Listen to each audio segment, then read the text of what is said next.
Quand on voit ce désastre, on peut parler comme ça. Ça fait mal au cœur de voir tous ces arbres par terre, ces arbres arrachés.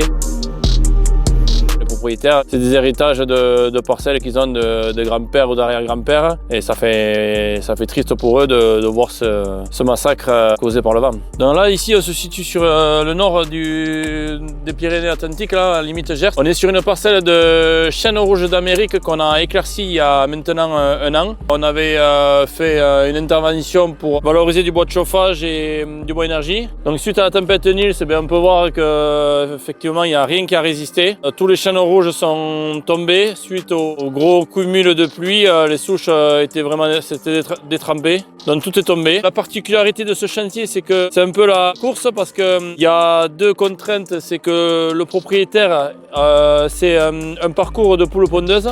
Donc il faut vite essayer d'évacuer les bois pour qu'ils puissent relâcher ces poules. Et aussi la seconde course, c'est comme on peut le voir, on a préparé des grumes de chêne rouge. Il faut qu'on les valorise au plus vite et les évacue au plus vite pour qu'avant l'été, elles soient sorties pour pas qu'il y ait de piqûres au niveau du bois d'œuvre, car ça pourrait diminuer la qualité du chêne et du coup le déclasser en bois de chauffage. C'est quoi la différence avec des chantiers comme on a pu voir dans les Landes qui ont subi eux aussi la tempête?